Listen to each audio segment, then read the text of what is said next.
state and basically turning them into file clerks. That's why we are where we are. It's not just guns on the street. It's not just the iron pipeline. You have to get the criminals off the street. The criminals that are using these guns. And it's so much further than that. Like I said, that all of these hate crimes that are going on, the Asian hate crimes in the city, throwing people in front of trains, judicial discretion is the number one thing that has to be put back. Representative, can you move back into the space of your room a little bit, please? Thank you so much, sir. Yep, you're welcome. These laws have to be held accountable for the laws that they make. It's not just law enforcement is going to be held 100% to task, and we are, and we all know that we are, that we're responsible for all of our actions. Judges, legislators, DAs all have to be held accountable for the laws that they're implementing, putting on the books, whether or not they're going to prosecute people like this new DA in Manhattan, Alvin Bragg, is saying he's not even going to prosecute. All right, let me jump in really quick because I'm limited with time. Television, how this works, I'm sure you understand. Brian, this question for you. You just told me that you were at both funerals, so I'm just curious as to when, in Jason Rivera's funeral, when Dominique, his wife, got up and spoke, called out the district attorney. You were there. What was that moment like? An audible cheer went up through the entire crowd that was there. This, to my perception, that DA should be removed. He was elected to perform a job, which is to prosecute crime in Manhattan County, and for him to get up there after he's elected and say that he's going to change the laws himself, and he's going to cherry pick what he feels should be prosecuted and what should not be prosecuted, that's a violation of his oath. That's a violation of the state constitution. Somebody like that needs to be removed. How he gets elected in the first place is beyond me. When you see what went on with the elections, and that's all. Well, Governor Kathy Hochul said he's going to remain at this time. He's new to the office, etc. I want to bring in Congressman Peter King, a former congressman there in New York. Good to see you, and thank you so much for coming on here.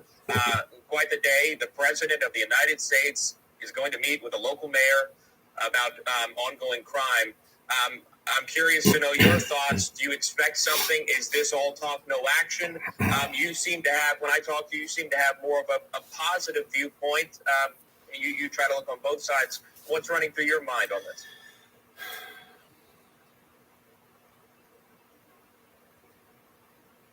this? I can't hear you.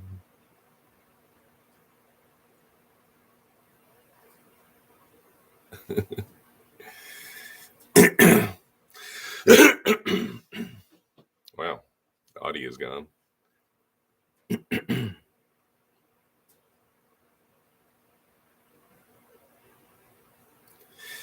So, be talking about the court decision in a minute.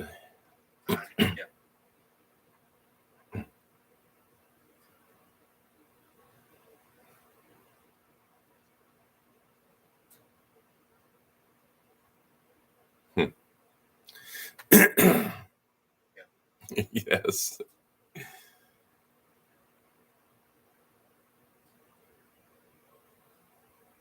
I can't hear anything.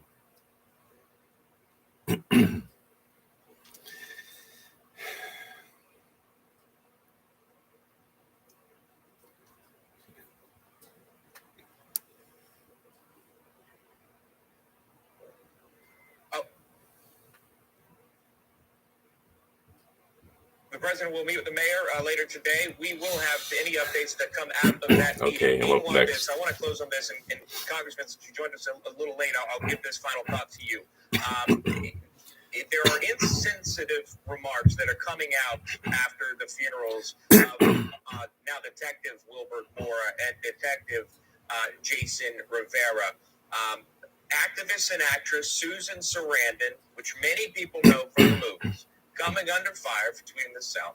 A photo of the sea of blue for Officer Jason Rivera over the image. She typed out the message, quote, and this is what came from her verified account. So if all these cops weren't needed for crime that day, doesn't that mean they aren't needed any day? She's been hit a lot on that. Congressman, your response to that.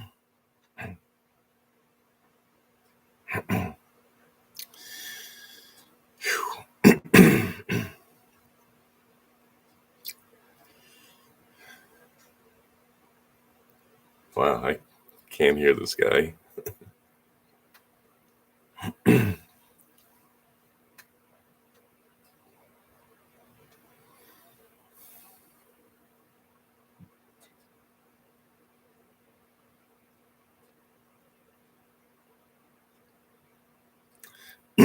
Leave it right there, Brian Sullivan, Peter King. I am out of time. Thank you both. Good to see you, and I appreciate you taking the time here on National Report. We are standing by for President Biden's comments on an overnight attack in Syria that took out an ISIS leader. A live look inside the White House. The podium is set there. I might get bumped. We'll see what he has to say about it. The White House's response, plus a lot of questions about it. That and more. Yeah, plenty of questions indeed. Also coming up right here on National Report, don't put away your snow shovel or snow boots just yet. Another massive winter storm set to impact more than 100 million Americans. We'll bring you a full report. Plus, CNN fallout, Jeff Zucker resigning from the network amid a relationship with an employee. Now some are calling for others to leave with Zucker. We've got those details after this break. Good morning, Doug. Can you hear as well? Hello. Yes, I have you. Can I get a 5 count from you, please, sir? Yes, sir. 1, 2, 3, 4, 5. Perfect. Thank you very much. Thank you. They just went to commercial. Yep. 1, 2, 3, 4, 5, 6, 7, 8, 9, 10. I did very well, thanks. Okay, good morning, sir. This is Valerie in audio. Were you hearing the program earlier? Yes, I was, Valerie. Thank you. Okay, great. Could you count from 1 to 10 slowly, please, for a mic check? Absolutely. 1, 2, 3, 4, 5, 6, 7, 8, 9, 10. Great, thank you.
I do, yes.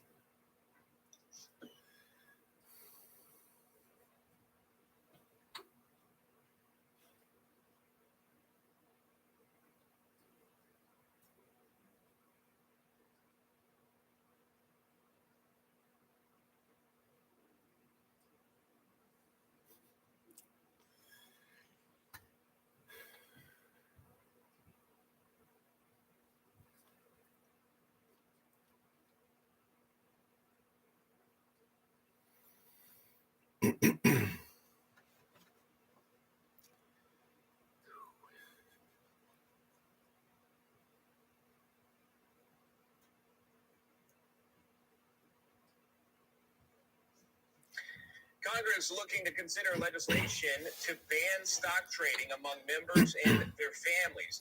That while new data showing lawmakers and their spouses traded hundreds of millions of dollars last year. Congressional correspondent Kimberly Dukard asked House Democratic leadership whether they support these various bills. She joins us live from the Capitol. Ladies, hey, Kimberly. Sean, a market watch analysis revealed that lawmakers traded $355 million worth of stocks last year in both foreign and domestic companies. So I put that question to members of the House, Democratic members who were in that press conference, suggesting a simple show of hands whether they would support this legislation or not. And I also asked them, what they would say to critics who believe that it's a conflict of interest for congressional lawmakers to trade in companies that they're supposed to regulate. I'm all for the classroom setting, but we don't really do shows of hands here. I will say that there's legislation right now that has been put forth by a variety of our colleagues, all of whom are incredibly well respected, to deal with this issue. Those bills are pending before the House Administration Committee. I certainly look forward to the work product that they put forward, and I've already previously expressed my personal position on this issue.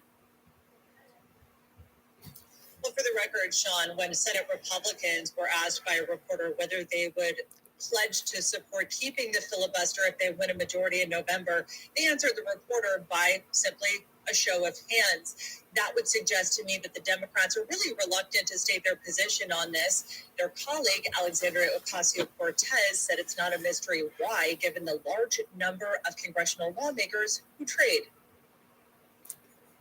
We have access to very detailed, tailored briefs. Our job is to try to anticipate and legislate for what we see is coming.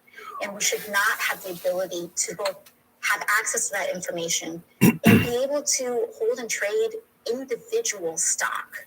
And that's really what this is about. It's about our ability to direct and hold trades in individual stock with access to the sensitive information that the public has given us. She further clarified her position by saying she doesn't believe they should be banned from trading, but lawmakers should put their assets and investments into a blind trust. That's certainly what a lot of this legislation is calling for.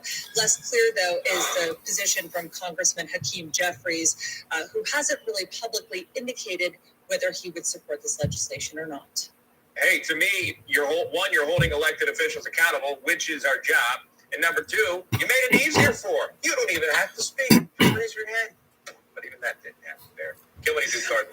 I tried. You tried. Thanks, Sean. Thank you. All right, in the meantime, we are standing by waiting for President Biden to comment on an overnight attack that took out an ISIS leader. We have cameras in the room. You see the podium. He's set to make remarks at any moment. Again, this taking out a top ISIS leader in Syria. According to a statement that was previously released by the president, he said all Americans have returned safely from the operation. So we're awaiting final remarks, also learning that it wasn't just the leader who was killed alongside 6 children. 4 women as well, civilians, casualties there. We'll keep an eye on it. And of course, as soon as he comes out, looks like the president is coming out now. Let's get live into the room. I think it's not going to happen. Morning. He's shuffling out to the podium. On my orders, the United States military forces successfully removed a major terrorist threat to the world, a global leader of ISIS, known as Haji Abdullah. He took over as leader of ISIS in 2019 after the United States counterterrorism operation killed al-Baghdadi. Since then, ISIS has directed terrorist operations targeting Americans, our allies, and our partners, and countless civilians in the Middle East, Africa, and in South Asia. Haji Abdullah oversaw the spread of ISIS-affiliated terrorist groups around the world after savaging communities and murdering innocents. He was responsible for the recent brutal attack on a prison in northeast Syria holding ISIS fighters, which was swiftly addressed by our brave partners in the Syrian Democratic Forces. He was the driving force behind the genocide of the Yazidi people in northwestern Iraq in 2014.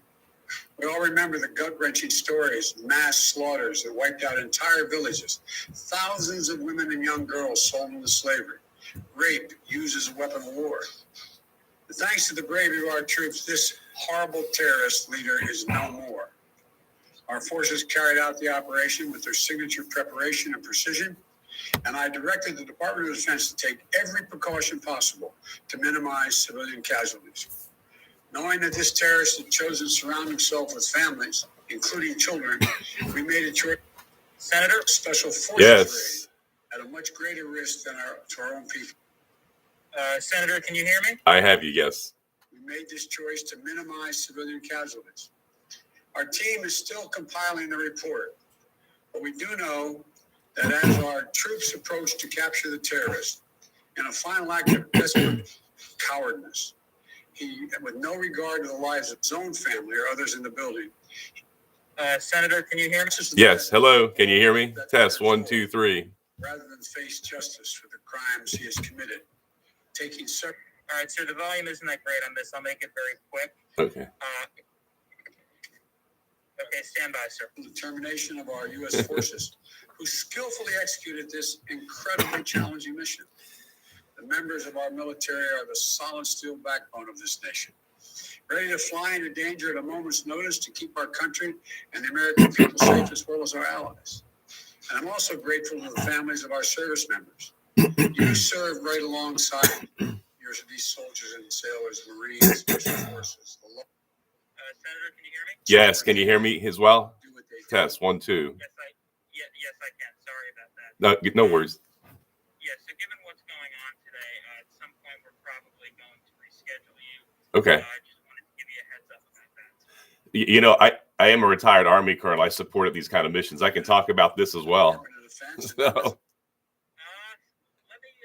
run that by our people. Just stand by, sir. Okay, thank you. Ensured that this mission succeeded. This operation is testament to America's reach and capability to take. Thanks for hanging on for 16 minutes. They try to hide anywhere in the world. I'm determined to protect the American people from terrorist threats. All right, sir. I wasn't able to reach anyone directly from booking to go over that with them. So, okay. For right now, it's going to be a pass, but we're definitely going to try and get you back on in the not-so-distant future. Okay, sir? Sounds good. Thank you, brother. All right. We appreciate your time today, sir. Oh, no worries. We remain vigilant. Well, he was supposed to do that at 9:30. I guess they didn't wake him up early enough or something. So right when it was my time, I saw the door open to the Roosevelt room, and I'd been in that room and see him shuffling. Come on, man. Anyway. Well. Oh well.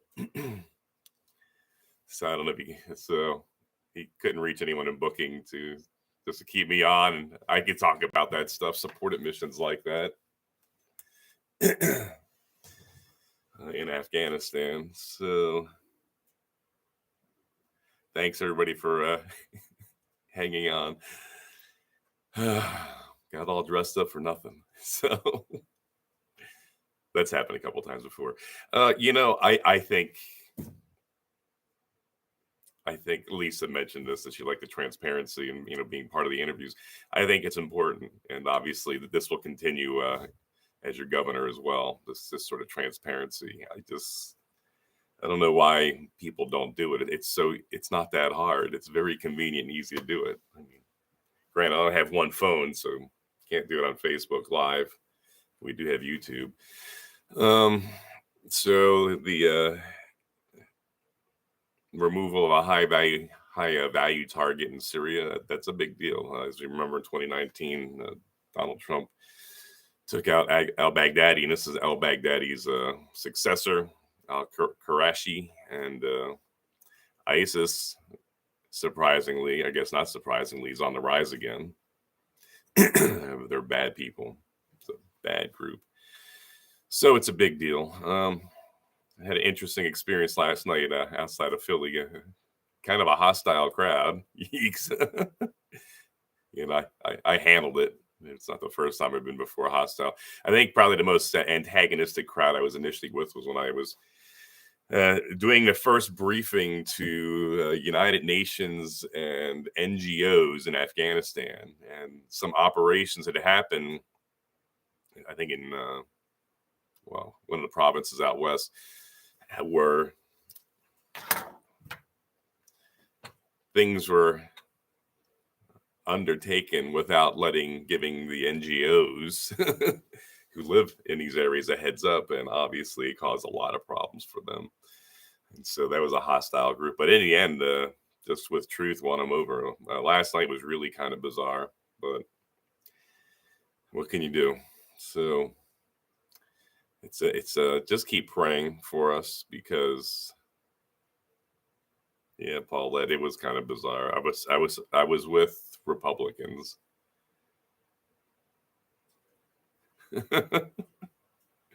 That's funny. It was really bizarre. What do you do?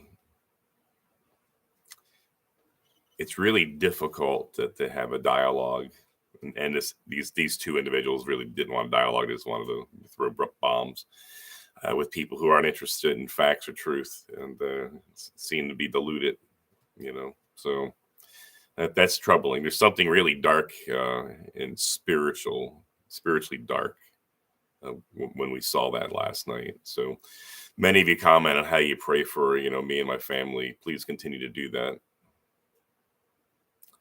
So that's actually where the victory is going to come from, and the breakthroughs and the softening of people's hearts and what have you. I mean, no words I think can prevail in the face of such a delusion or darkness. It's troublesome to see it from your own side, and it's out there. It's really bizarre.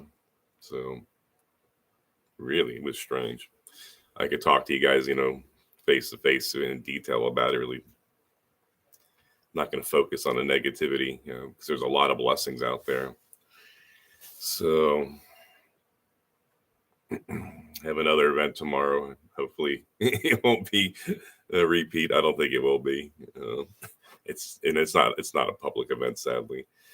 Lots of stuff coming up on the Doug Mastriano Fighting for Freedom page. You can find out where we're going to be in the state, and we're also there's going to be lots of petition drives around the state. Thank you, Nigel, for praying. I will pray for you, sir, the state and the country. Thank you. There is a lot happening we don't know about, but God will work when the time is right. Thank you.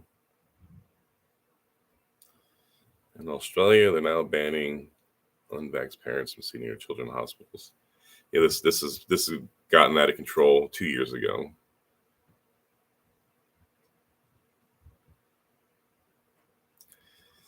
Yeah, Paulette, I hear you.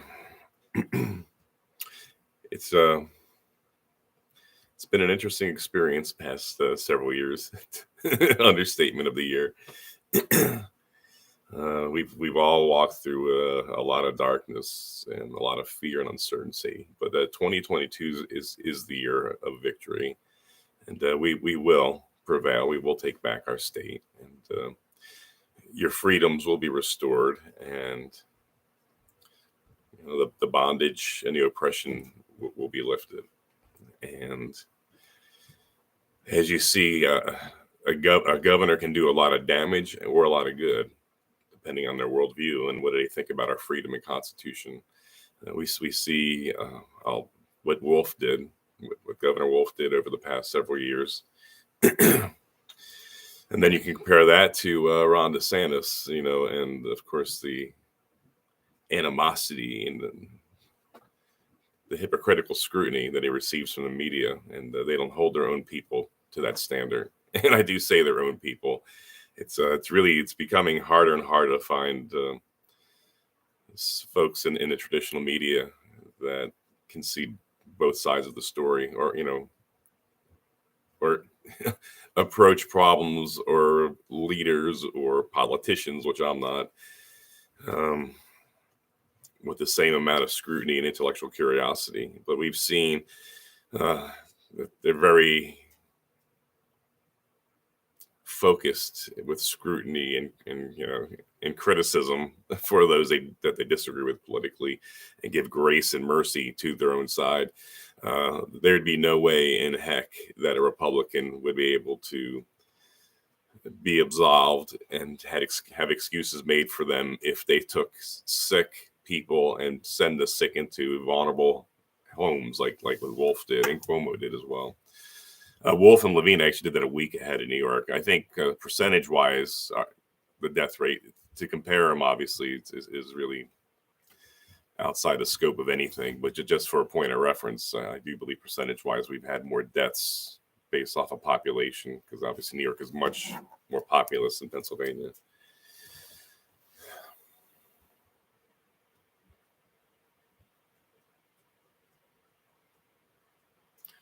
Jennifer is discussing about the universities and their insane booster mandates on a population of young people who are the most impervious to this COVID. Thank you, Paulette. Well, thank you, Lisa. I appreciate that.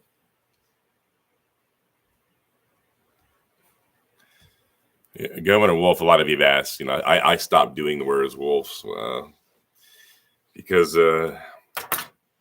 his office in the Capitol is being renovated.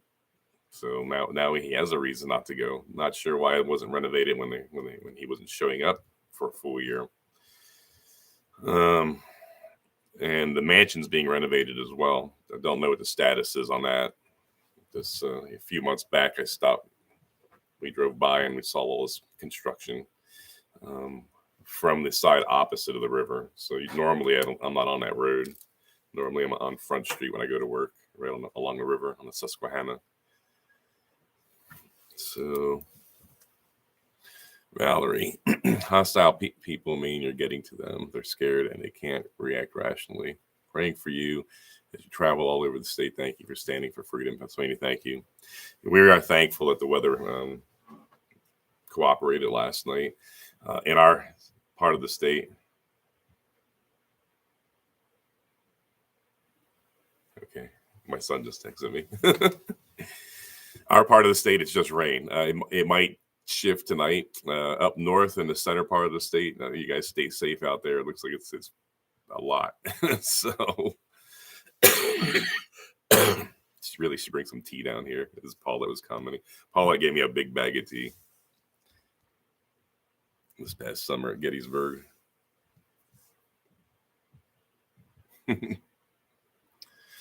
So, Lola, I was doing a live so you could watch me do my interview with Newsmax.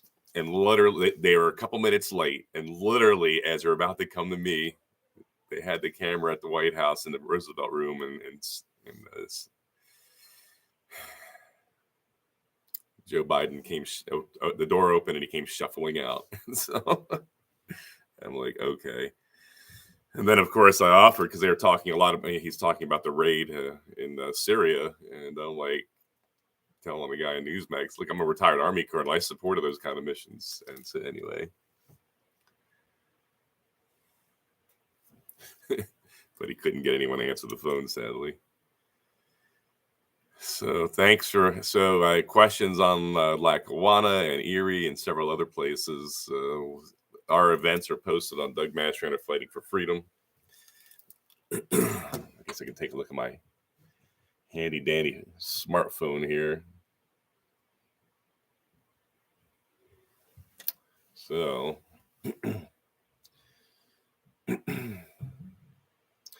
all right, so Monday, Tuesday, and Wednesday, I'm in Harrisburg. We're in session.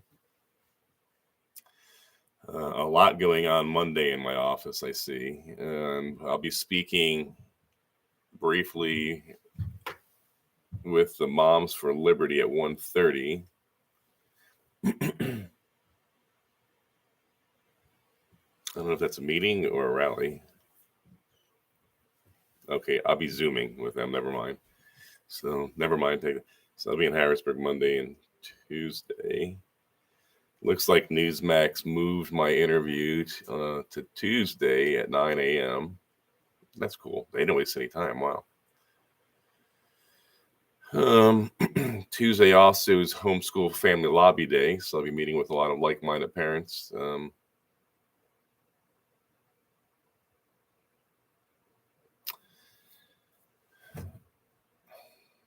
Looking at the schedule here, bear with me for a second.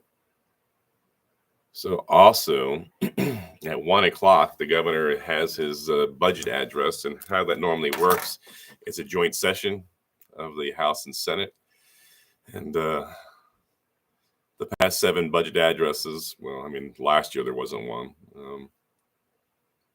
But every budget address that he's given, it's been a desire for more taxes of our energy sector, throwing more money at our expensive system of school. I say system of school because we're funding a system and not students.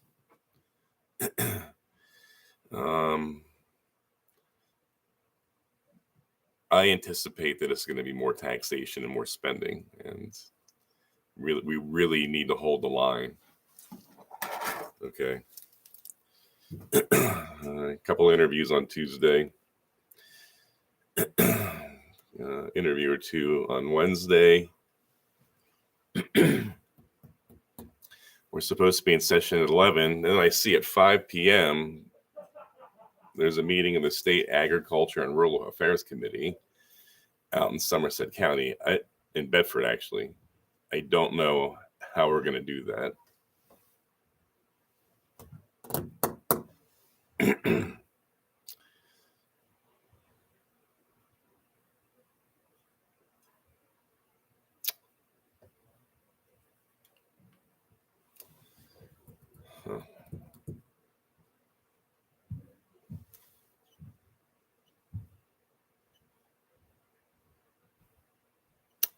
Okay. Interview with Gun Owners of America. That's good. Okay, let's get to some dates here. Wednesday, on Tuesday, the 15th of February, a petition drive starts. And so you should be hearing from my team for a call for volunteers. We need a lot of signatures. I want, obviously, signatures from every county across the state. We have 3 weeks to compile the signatures, get them to me, and then I have to bring them to Harrisburg. If it's not done right, you don't get on the ballot, So we'll need all help that can be offered from you guys out there. There's a petition. It's double-sided piece of paper, one per county. So for Erie, only people from Erie County can sign the Erie one. The biggest mistake made on petitions is, for instance, in my area, someone will say, there's a town down the road called Scotland. It says township, and people put down, well, I live in Scotland. No, put down Green Township, and you can look it up if you don't know your township or your borough. So, but we'll need people to do that. You can. The only requirement is be a registered voter in Pennsylvania, and you can only, to get me on the ballot, only Republicans can sign. And what that's saying is, we have, the goal for us is 10,000 signatures from all 67 counties, and independents and Democrats can't vote in the primary, so therefore they can't. And the primary is where your name goes on the ballot. And then, of course, the winner of the primary, which would be us, will go in the general election ballot. We don't need signatures after that. But if you're a Democrat or independent and you want to vote for me, it's easy to switch your party affiliation. And you could switch back anytime you want. It's not that hard. So, Valerie, thank you for being a petition drive person. We're going to have to, we're just starting an organization to get that moving. It's less than 2 weeks from now. So anyway, let's get to the calendar now here. So I'll be in Armstrong County on the 16th of February, and we'll be collecting signatures there as well. Over in Elderton, PA, so northwest of Indiana City in Pennsylvania. The next day will be in Tioga County, Wellsboro. And all these are all on my page here. And then after that, we'll be in Dauphin County, and something that I'm sort of dreading. I guess I shouldn't. Dancing and Desserts with Doug. I don't remember agreeing to dancing. Oh, man.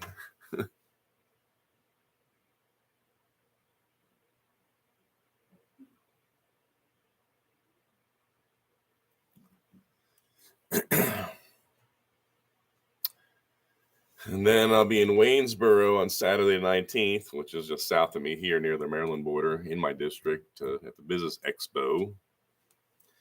And on Sunday, the 20th, I'll be in East Berlin, which is in Adams County in my district, at the VFW Post, celebrating their 75th anniversary.